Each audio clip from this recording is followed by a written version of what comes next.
আলহামদুলিল্লাহ, মহান রব্বুল আলামিনের দরবারে অসংখ্য অগণিত শুকরিয়া যে মহান রব্বুল আলামিন আমাদেরকে হায়াতে বাঁচায় রাখছেন, সুস্থ রেখেছেন। সুস্থতার সাথে আল্লাহ তাআলার ঘরে আসার বসার তৌফিক দান করেছেন। নামাজের পূর্ব মুহূর্তে কোরআন ও হাদিস থেকে কিছু কথা শোনার এবং বলার যে মালিক আমাদেরকে তৌফিক দিয়েছেন, সে মালিকের দরবারে শুকর আদায় করে সকলে দিল থেকে বলি আলহামদুলিল্লাহ। আল্লাহ তাআলার কাছে লক্ষ কোটি শুকরিয়া যে আল্লাহ তাআলা আমাদেরকে মানুষ বানিয়েছেন। এর মধ্যে সর্বশ্রেষ্ঠ নবীর সর্বশ্রেষ্ঠ উম্মত হিসাবে আল্লাহ তাআলা আমাদেরকে বিনা দরখাস্তে মনোনীত করেছেন। একজন মুমিনের, একজন ইমানদারের অনেক দাম। একজন আদনা ইমানদার যে শুধু পড়েছে লা ইলাহা ইল্লাল্লাহ, শুধু এতটুকু বিশ্বাস নিয়ে কালিমা পাঠ করেছে এবং এই বিশ্বাসের সাথে দুনিয়া থেকে সেই কবরে যেতে পেরেছে, আল্লাহ তাআলা তাকে এই দুনিয়ার নে 10 দুনিয়া তাকে আল্লাহ তাআলা পরকালে দান করবেন, বলি সুবহানাল্লাহ। নবীজি বলেন, মান ক্বালা লা ইলাহা ইল্লাল্লাহ, মান ক্বালা লা ইলাহা ইল্লাল্লাহ, যে বলে লা ইলাহা ইল্লাল্লাহ মুখলিসান দাখালাল জান্নাহ। পয়গম্বর বলেন, যে বান্দা ইখলাসের সাথে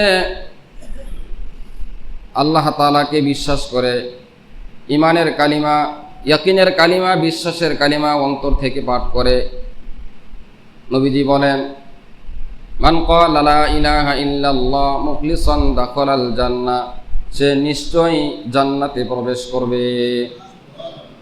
অন্য হাদিসে পয়গম্বর বলেন, জাদ্দিদু ঈমানাকুম। হযরত আবু হুরায়রা রাদিয়াল্লাহু তাআলা আনহু থেকে হাদিসটি বর্ণিত। নবীজি বলেন, তোমরা তোমাদের ঈমানকে নবায়ন করো, তোমরা তোমাদের ঈমানকে নতুনত্ব করো।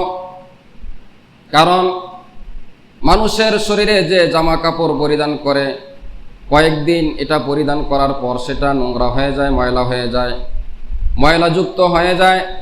আবার যখন সে জামা ব্লিচিং দিয়ে, পাউডার দিয়ে, সাবান দিয়ে সেটাকে ধৌত করা হয়, আবার এটাকে আয়রন করা হয়, তখন সেটা নতুনত্ব হয়ে যায়, সুন্দর হয়ে যায়। কয় মানুষের ঈমান, তোমাদের ঈমান এটা দুর্বল হয়ে যায়, গুনাহের কারণে ঈমান দুর্বল হয়ে যায়। এজন্য পয়গম্বর বলেন, জাদ্দিদু ঈমানাকুম, হে আমার উম্মতেরা, তোমরা তোমাদের ঈমান, যে কালিমা তোমরা পড়েছো লা ইলাহা ইল্লাল্লাহ, ওইটাকে তোমরা বেশি বেশি পড়ে তোমাদের ঈমানকে নবায়ন করো, নতুন করো। কারণ কাপড় যেরকমভাবে পুরাতন হয়ে যায়, ছিঁড়ে যায়, নষ্ট হয়ে যায়, ময়লাযুক্ত হয়ে যায়, ঈমান ঠিক তদ্রূপভাবে ঈমানের পিছনে যদি মেহনত না করা হয়, তাহলে ঈমান আস্তে আস্তে দুর্বল হয়ে যায়। আমরা অনেক দিন পূর্বে ঈমানের কালিমা পড়েছি, ছোট সময় মক্তবে এসে আমরা এই কালিমা পড়েছি, লা ইলাহা ইল্লাল্লাহ, আশহাদু আল্লা ইলাহা ইল্লাল্লাহ। ইয়াকিনের সাথে এই কালিমা পাঠ করতে হবে। এর মাঝখানে আমরা এই কালিমাকে পড়ি না, আমলের নিয়াতে পড়ি না, ইখলাসের সাথে পড়ি না। এই কালিমায় কি চায় সেটা আমরা অনুধাবন করি না। এই কালিমা শুধু পড়ার নাম ঈমান নয়, বিশ্বাসের সাথে, ইয়াকিনের সাথে কালিমা পড়তে হবে। এজন্য রাসূল বলেন, যে ইয়াকিনের সাথে, ইখলাসের সাথে, বিশ্বাসের সাথে এই ঈমানের কালিমা পাঠ করবে, আল্লাহ তাআলা তার জিন্দেগীর সব গুনাহ খাতা মাফ করে দিবেন। এমন একজন আদনা ইমানদারকে, সে শুধু পড়েছে লা ইলাহা ইল্লাল্লাহ, এই দুনিয়ার নেই 10টা দুনিয়া আল্লাহ তাআলা পরকালে তাকে জান্নাত দান করবেন। আর যারা এই ঈমান গ্রহণ করার পর, এই কালিমাকে ঈমানের সাথে, ইয়াকিনের সাথে পাঠ করার পর আবার পাশাপাশি নেক আমল করেছে, গুনাহ থেকে নিজেকে আত্মশুদ্ধি করেছে, গুনাহ থেকে নিজেকে চোখ হেফাজত রেখেছে, আল্লাহ তাআলার হুকুম মেনে জীবন যাপন করেছে, আল্লাহ তাআলা তাকে জান্নাতের কি পরিমাণ নাজ নিয়ামত দান করবেন সেটা বলা হয় নাই। নবীজি বলেন, যে চোখ দেখে নাই, যে কান কখনো শ্রবণ করে নাই, যে অন্তর কখনো অনুধাবন করে নাই, যে জান্নাত এমন হবে, জান্নাতের নাজ নিয়ামত এমন হবে। কারণ দুনিয়ার এই চর্মচক্ষু দিয়ে জান্নাতের নাজ নিয়ামত অনুধাবন করার কোনো ক্ষমতা নাই, আল্লাহ তাআলা সেই ক্ষমতা দেন নাই। তাহলে জান্নাতে আল্লাহ তাআলা এমন নাজ নিয়ামত দিবেন যেখানে কোনো কষ্ট নামক বস্তু নাই, জাহান্নামে কোনো শান্তিদায়ক বস্তু নাই, শুধু অশান্তি, শুধু কষ্ট আর কষ্ট জাহান্নামে। আর জান্নাতে কোনো কষ্ট নামক বস্তু নাই, কোনো কষ্ট থাকবে না। তাহলে ঈমান নিয়ে যদি কোনো বান্দা কবরে যাইতে পারে, তার জন্য জান্নাতের জন্য আল্লাহ তাআলা তাকে আল্লাহ তাআলা জান্নাত দান করবেন। আর যে ঈমান না নিয়ে কবরে যাবে, কবর তাহার জন্য জাহান্নামের গর্ত হয়ে প্রস্তুত হয়ে আছে।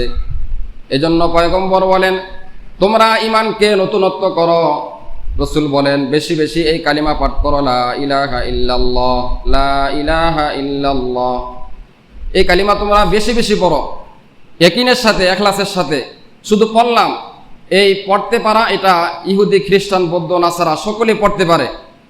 শুনে শুনে অনেকের মুখস্থ হয়ে গেছে, কিন্তু শুধু পড়ার নাম ঈমান নয়। অনেক মুনাফিক যারা ঈমানের কালিমা পড়ে মুসলমান হয়েছিল, পরক্ষণে আবার তারা এই ঈমানকে ছেড়ে দিয়েছে। এটা ঈমান নয়। যে এটাকে গ্রহণ করেছে সে আবার ঈমান থেকে ফিরে যাওয়া তার কাছে এত কষ্টকর মনে হয় যে সে জাহান্নামের আগুনে, দুনিয়ার আগুনের নিক্ষেপ হইতে সে রাজি হয়ে যায়, তারপরে ঈমানকে ছাড়তে রাজি হয় না। যেমনটি সাহাবায়ে কেরাম ঈমান গ্রহণ করার পরে হাজারো চেষ্টা করে ঈমান থেকে ফিরানো যায় নাই, আগুনে নিক্ষেপ করেছে, আগুনে নিজের জীবনকে বিলিয়ে দিয়েছে, তারপরে এই ঈমানের কালিমা, ঈমানকে ছাড়েন নাই। তাহলে তারা কি ঈমান গ্রহণ করেছেন? এজন্য সাহাবায়ে কেরাম যেইভাবে ঈমান গ্রহণ করেছেন, আল্লাহ তাআলা বলেন, আমিনু কামা আমানান নাস, আমিনু কামা আমানান নাস, তোমরা ঈমান গ্রহণ করো আমার প্রিয় বান্দা সাহাবায়ে কেরাম যেভাবে ঈমান গ্রহণ করেছে। সাহাবায়ে কেরাম হলেন ঈমানের মাপকাঠি। তাদের ঈমানের স্কেল দিয়ে তোমরা তোমাদের ঈমানকে গড়ো। এজন্য রাসূল বলেন, সল্লু কামা রাআইতুমুনি উসাল্লি, তোমরা নামাজ আদায় করো আমি পয়গম্বরকে তোমরা যেভাবে নামাজ আদায় করতে দেখেছো। তাহলে নামাজ আদায় করার জন্য শর্ত দিয়েছেন নামাজ। সাহাবায়ে কেরাম কে বলছেন, নবীজি তোমরা নামাজ আদায় করো আমি নবীকে তোমরা যেভাবে নামাজ আদায় করতে দেখেছো। আর উম্মতের জন্য রাসূল বলেছেন, আমার সাহাবায়ে কেরাম যেভাবে নামাজ আদায় করেছে তোমরা ঠিক সেভাবে নামাজকে আদায় করো। সল্লু কামা রাআইতুমুনি উসাল্লি। তাহলে আমাদেরকে অনুসরণ করতে হবে নবীকে, সাহাবায়ে কেরামকে, তাহলে আমরা যথাযথ অনুসারী হতে পারবো। নেক আমল বেশি লাগে না যদি রাসূলের আদর্শ অনুযায়ী, রাসূলের মহব্বত অনুযায়ী, সাহাবায়ে কেরাম যেভাবে দ্বীনকে, রাসূলকে, আল্লাহ তাআলাকে মহব্বত করেছেন, ভালোবেসেছেন, যদি সেইভাবে আমরা অনুসরণ করতে পারি তাহলে অল্প আমল দিয়ে জান্নাতে যাওয়া যাবে। আর যদি সুন্নত মোতাবেক না হয়, সুন্নতের খেলাফ হয়, শত আমল হলেও সেটা গ্রহণযোগ্য হবে না, আল্লাহ তাআলা সেটা গ্রহণ করবেন না। এজন্য প্রতিটা আমলের ক্ষেত্রে আল্লাহ তাআলার হুকুম রেখেছেন, রাসূলের সুন্নাহ রেখেছেন। সাহাবায়ে কেরাম রাসূলকে এত বেশি মহব্বত করতেন, হযরত আলী রাদিয়াল্লাহু তাআলা আনহুকে কেউ জিজ্ঞেস করলেন, হে আলী, আপনি পয়গম্বরকে কি পরিমাণ বেশি মহব্বত করেন, কি পরিমাণ ভালোবাসেন? হযরত আলী রাদিয়াল্লাহু তাআলা, যিনি শৈশবে ইসলাম গ্রহণ করেছেন, বালকদের মধ্যে যিনি প্রথম ইসলাম গ্রহণ করেছেন, হযরত আলী রাদিয়াল্লাহু তাআলা, তিনি বলেন, আমি আমার জীবনের চেয়ে, আমার জানমাল, আমার সম্পদ, আমার পিতামাতা, আমার আত্মীয় স্বজন, আমার স্ত্রী সহ সব কিছুর চেয়ে আমি আমার রাসূলকে বেশি মহব্বত করি, ভালোবাসি। শুধু তাই নয়, প্রচন্ড রৌদ্রের সময়, পিপাসার্ত অবস্থায় মানুষ যখন একেবারে শেষ মুহূর্তে পানির জন্য জীবন চলে যায়, ঠিক সে মুহূর্তে ঠান্ডা পানি মানুষের কাছে যত প্রিয়, তার চেয়েও আমার কাছে রাসূল বেশি প্রিয়। সুবহানাল্লাহ। আল্লাহ তাআলা বলেন, কুল ইন কানা আবাউকুম ওয়া আবনাউকুম ওয়া ইখওয়ানুকুম ওয়া আজওয়াজুকুম ওয়া আশীরাতুকুম ওয়া আমওয়ালুন ইqtaraftumuha ওয়া তিজারাতুন তাখশাওনা কাসাদাহা ওয়া মাসাকিন তারদাওনাহা আহাব্বা ইলাইকুম মিনাল্লাহি ওয়া রাসূলিহি ওয়া জিহাদিন ফি সাবিলিহি ফাতারাব্বাসু হাত্তা ইয়াতিয়াল্লাহু বিআমরিহি ইন্নাল্লাহা লা ইয়াহদিল কওমাল ফাসিকিন।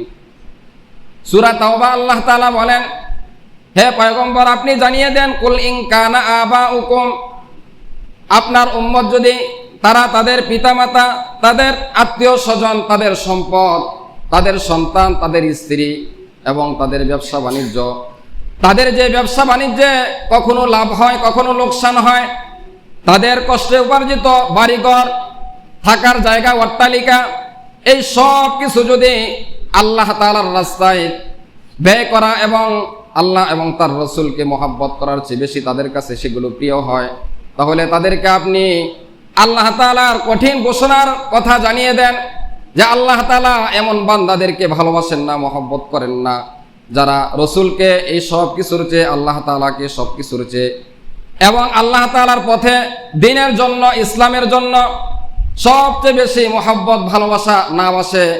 আল্লাহ তাআলা তাদের ব্যাপারে রসুলকে বলেন, তাদেরকে কঠিন হুঁশিয়ারি জানিয়ে দেন, আল্লাহ তাআলা তাদেরকে ভালোবাসেন না, আল্লাহ তাআলা তাদেরকে হেদায়েত দিবে না। ইন্নাল্লাহা লা ইয়াহদিল কওমাল ফাসিকিন, আল্লাহ তাআলা ফাসিকদেরকে হেদায়েত দিবেন না। ইন্নাল্লাহা লা ইয়াহদিল কওমাজ জালিমিন, যারা জালেম, যারা জুলুম করে তাদেরকে আল্লাহ তাআলা হেদায়েত দিবেন না। ইন্নাল্লাহা লা ইউহিব্বুল মুতাদিন, যারা আল্লাহ তাআলার বিধানকে সীমা লঙ্ঘন করে, আল্লাহ তাআলার বিধানকে তারা কোনো ভ্রুক্ষেপ করে না, আল্লাহ তাআলা এমন সীমা লঙ্ঘনকারীকে হেদায়েত দিবেন না, হেদায়েতের রাস্তায় আল্লাহ তাআলা পরিচালনা করবেন না। সে মৃত্যুর সময় ঈমান নিয়ে কবরে যাইতে পারবে না।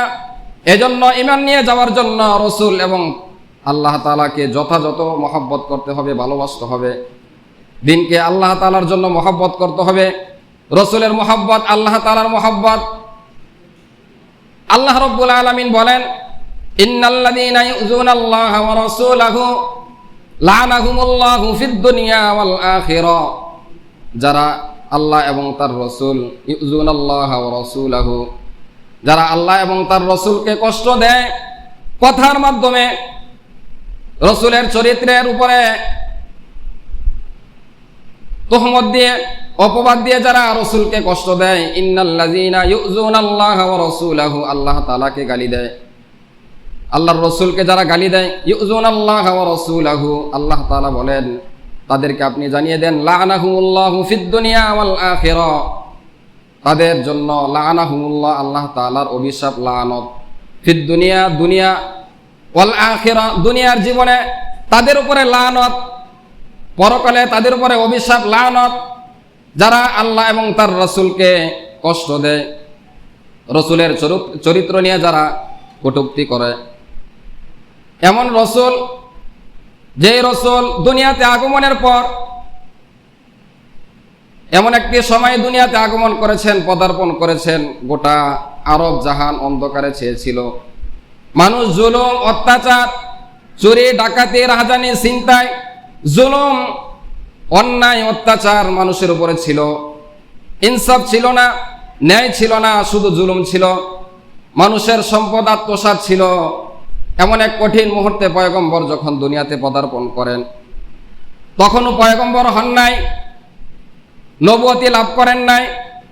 নবুয়তির অনেক পূর্বে তিনি যখন বালক ছিলেন, বালকদেরকে নিয়ে পয়গম্বর সাল্লাল্লাহু আলাইহি ওয়াসাল্লাম একটি মানব সমাজ কল্যাণ একটি সংগঠন প্রতিষ্ঠা করেন, যার নাম হিলফুল ফুজুল, যার উদ্দেশ্য ছিল, মাকসাদ ছিল মানুষের অধিকারকে ফিরিয়ে দেওয়া, যারা জুলুম করে তাদের জুলুমের হাতকে দমন করা, যারা অন্যায়ভাবে মানুষকে কষ্ট দেয় তাদেরকে বিরত রাখা, হক প্রতিষ্ঠা করা, সত্য প্রতিষ্ঠা করা, আত্মীয় স্বজনের সুসম্পর্ক রাখা, অন্যের সম্পদ আত্মসাৎ থেকে দূরে রাখা, এগুলোর তালকিন দিতেন, দাওয়াত দিতেন।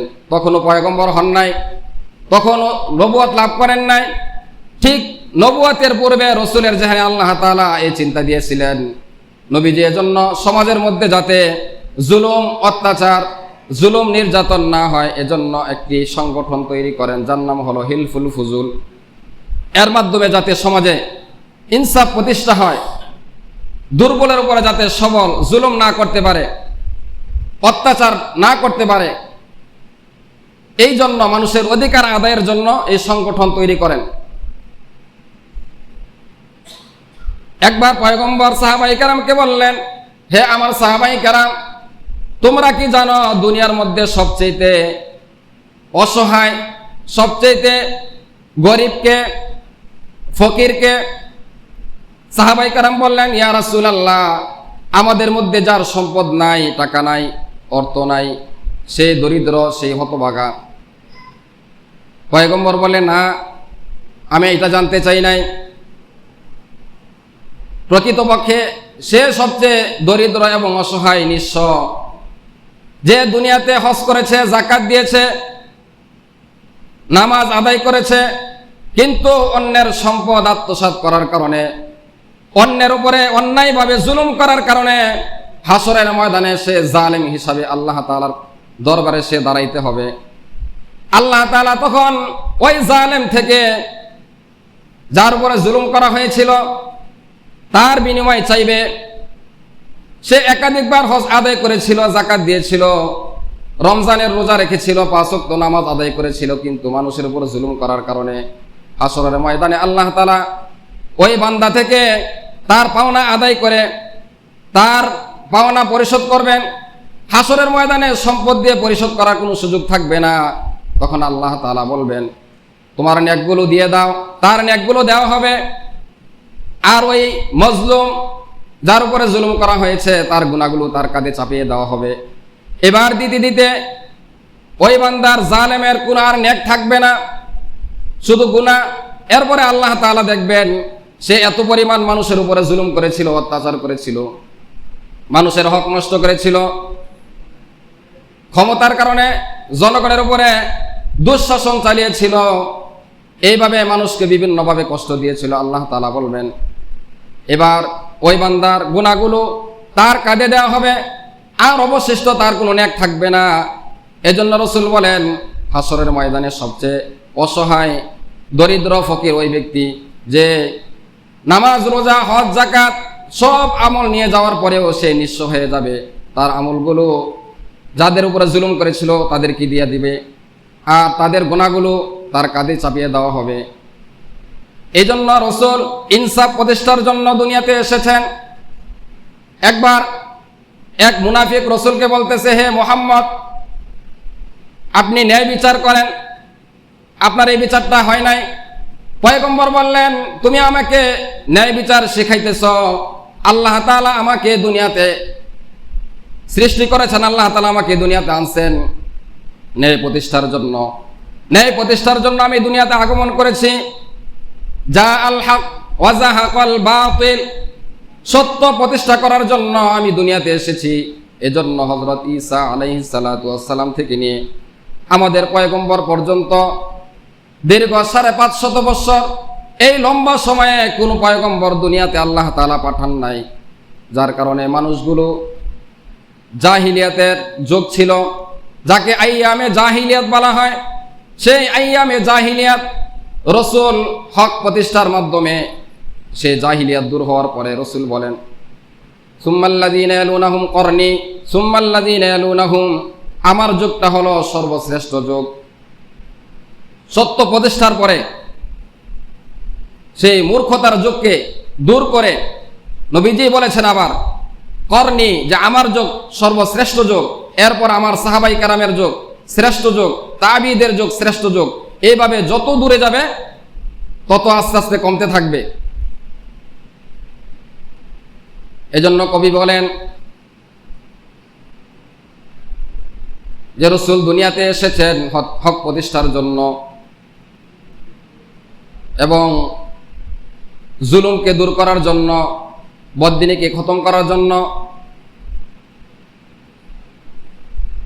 বদদিন খতম করার জন্য আর দিন প্রতিষ্ঠার জন্য দুনিয়াতে এসেছিলেন। সত্যকে প্রতিষ্ঠা করার জন্য দুনিয়াতে এসেছিলেন। সেই সত্য নবীজির মাতৃভূমিতে যখন তিনি 40 বছর পর্যন্ত সকলের কাছে প্রিয় ছিলেন, যখনই হকের দাওয়াত, দিনের দাওয়াত দিলেন, তখনই সকলের কাছে খারাপ হয়ে গেছেন। এরপর সাহাবাই কেরামকে রাসূল আদেশ করলেন যে তোমরা হিজরত করো। তো সাহাবাই কেরাম 16-17 জন আবিসিনিয়ার বাদশাহ নাজ্জাশীর কাছে পাঠিয়ে দিলেন। মাতৃভূমিতে থাকতে পারতেছেন না অত্যাচার জুলুমে। সেখানে যাওয়ার পরেও মক্কার কাফেররা তাদের পিছনে দাওয়া করলো যে আবিসিনিয়ার বাদশাহ আসহামা বিন নাজাশি তার কাছে গিয়ে এই হিজরতকারীদের বিরুদ্ধে নালিশ দিল যে তারা আমাদের দেশের দুষ্কৃতিকারী, তারা আমাদের আত্মীয় স্বজনের মধ্যে সম্পর্ক নষ্ট করেছে, নষ্ট করে এখানে আপনার দেশে চলে আসছে, আপনি তাদেরকে আমাদের হাতে হস্তান্তর করেন। তো আবিসিনিয়ার বাদশাহ আসহামা বিন নাজাশি তিনি বললেন, না, আমি যতক্ষণ পর্যন্ত তাদের ধর্ম সম্পর্কে তাদের সবকিছু সবিস্তারে আমি যাচাই না করব তোমাদের হাতে আমি হস্তান্তর করব না। এবার যারা হিজরত করে গিয়েছিলেন তার মধ্যে হযরত ওসমান রাদিয়াল্লাহু তাআলা এবং নবীজির মেয়ে রুকাইয়া তিনিও ছিলেন। তো বাদশার সামনে তাদের ধর্মের ঐতিহ্য অবদান পেশ করার জন্য জাফর ইবনে আবু তালিব রাদিয়াল্লাহু তাআলা, আবু তালেবের ছেলে জাফর, তিনি লম্বা বক্তৃতা দিলেন আসহামা বিন নাজাশির সামনে সম্মুখে।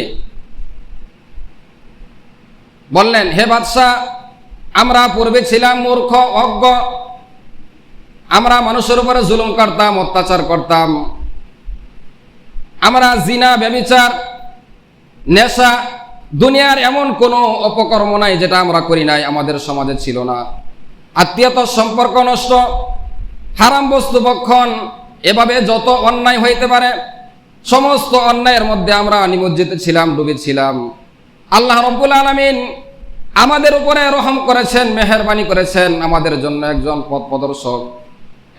পথ প্রদর্শক প্রেরণ করেছেন। তিনি হলেন মুহাম্মাদুর রাসূলুল্লাহ, সকলে বলি সাল্লাল্লাহু আলাইহি ওয়াসাল্লাম।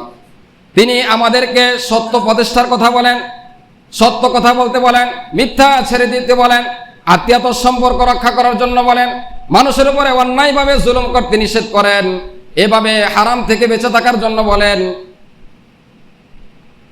চুরি, ডাকাতি, ছিনতাই, জিনা, ব্যভিচার, সমস্ত অন্যায়ের কাছ থেকে, অপরাধের কাছ থেকে আমাদেরকে নিষেধ করেন।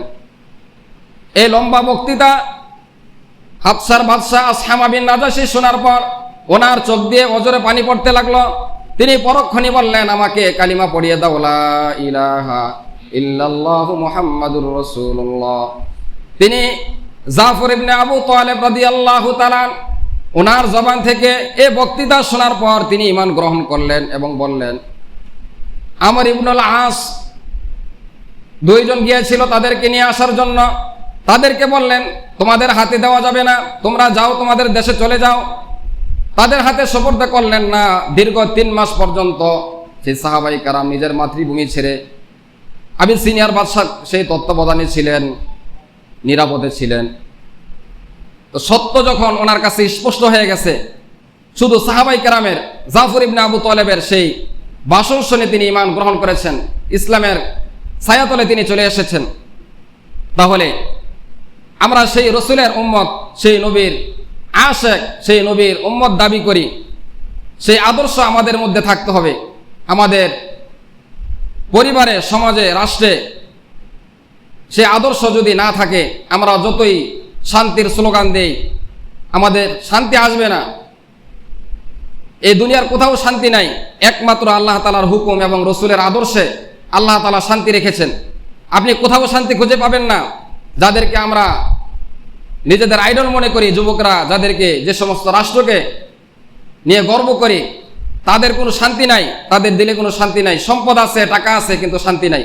এজন্য আমাদেরকে আমাদের রসুলের আদর্শ নিজেদের জীবনে বাস্তবায়ন করতে হবে, তখনই আমাদের জীবনে শান্তি আসবে। আল্লাহ তাআলা আমাদের সকলকে আমাদের জীবনের প্রতিটা ক্ষেত্রে রসুলের আদর্শকে অনুসরণ করে জীবন যাপন করার তৌফিক দান করুন।